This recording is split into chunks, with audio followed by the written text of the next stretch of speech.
Yo guys, dengan gue HK dan ini adalah Tecno Spark 20 Pro Plus. Ya, di kolom komen ada yang bilang, "Lu review pakai apa, Bro? Yang lu rekam pakai apa, Bro?" Ya, ini yang gue pakai hingga sekarang. Ya, menurut gue dengan harga 1,7 dengan HP yang layarnya seperti ini bahkan mulus, dengan harga segitu menurut gue cukup worth it. Lihat aja dong, layarnya 120 Hz dengan kamera 108 megapiksel ultra slim kamera sense. Untuk chipsetnya ya tapi tension banget gitu loh, Helio K99 Ultimate Processor. Aslinya sih sama aja, nggak ada bedanya dengan Helio K99 biasa, ya penamaannya aja yang beda. Udahlah, dengan harga segitu lebih baik lu cek aja sih HP ini. Ya menurut gue masih worth it sih ya. Bayangin aja dengan body tipis seperti ini, slim dan curve, di harga cuman 1,8 juta lu udah dapat layar lengkung seperti ini. Saya pamer lu. Prosesor masih juga oke di tahun sekarang, apalagi yang masih menggunakan Helio K99. Ya chipset pasaran lah untuk pasaran HP transient.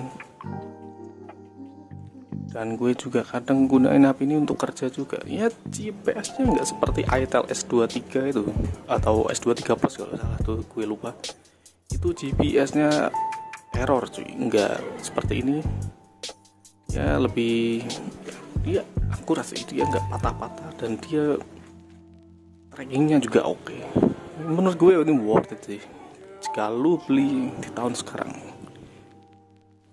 Ya mungkin menurut gue yang sulit dari HP ini di bagian anti goresnya. Ya lu bayangin aja nih, lu beli HP seperti ini, layar curve ya kan, pasti anti goresnya juga mahal cuy. Tapi jika lu belinya di official resmi atau mungkin lu ke tokonya langsung, jika ada ya, jika masih, itu udah ada langsung anti gores di dalamnya. Jika memang lu ada berniatan mau beli HP ini ya lu harus tahu kekurangannya dari HP ini. Pertama, dia tidak memiliki yang namanya headphone jack cuy. Ya dengan body yang tipis itu kayak wajar sih gak ada headphone jack. Banyak HP di luar sana yang sekarang kebanyakan tidak ada headphone jack cuy. Dan kekurangan kedua, dia tidak memiliki slot micro SD. Ya, dia tidak bisa ditambahin memori. Ya entah menurut kalian ini kekurangan atau kelebihan, ya silahkan dinilai sendiri. Kalau menurut gue sih ini kekurangan sih ya. Dengan penyimpanan 256 GB tanpa micro SD, apalagi ini dulu dijual dengan harga di cukup tinggi tuh, 2.700.000 kalau nggak salah. Tapi dengan HP yang menurut gue cukup excited ya, itu di bagian desainnya ini sih asik sih buat nonton film. Bayangin aja tuh, tanpa bezel cuy, curve, lu nonton bisa penuh gambar tuh hingga sampai bawah-bawah. Apalagi udah layarnya ini juga AMOLED, refresh rate 120 Hz. Terus bagaimana dengan performa gamenya? Pasti ya yang suka main game ya seneng-seneng aja sih. Dibilang kenceng juga nggak kenceng-kenceng banget, dibilang lemot ya nggak lemot-lemot banget. Ya intinya di tengah-tengah lah. Pasaran dia memang di kelas mid kan dulunya.